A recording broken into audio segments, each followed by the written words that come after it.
Парите од Бирото за регионален равномерен развој во висина од 46 милиони денари да се наменат за развој на туризмот и енергетската ефикасност на јавните објекти во Југоистокот, но и за други 3 проекти. Така одлучија представници на општините, граѓанските организации и бизнес заедницата од овој дел на државата на регионалниот форум од програмата за одржлив и инклузивен равномерен регионален развој. Сепак конечниот збор треба да го даде Советот на градоначалници. Сега овие концепти и оваа ранг листа ќе биде дадена пред Советот за развој на Југоисточниот плански регион.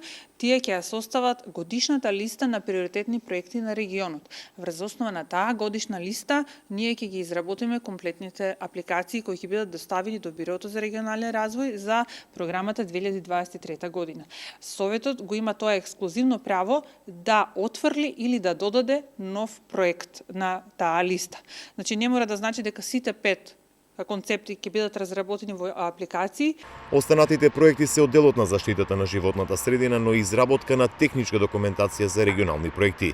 Рангираните се економски оправдани и носат бенефити, тврди Тихомир Петровски, консултант за регионален равномерен развој. Добивме проекти кои што се издржани, стабилни, кои што наидуваат на соработка и помеѓу општините и помеѓу целиот регион и се фокусирани кон различни гранки. Мислам дека сите предложени проекти ќе најдат на процена за позитивна економска исплатливост. Приоритетот ќе биде на тоа како Советот на градоначалниците ќе оцени кој од проектите во оваа фаза ќе оди понатаму, а кој проект понатака ќе се развива, па во некоја друга сесија ќе може да добие шанса да биде финансиран. Од претходната програма на Бирото за регионален равномерен развој, Југоистокот фокус даде на инфраструктурните проекти за туристичко поврзување на општините, кои се веќе во фаза на имплементација.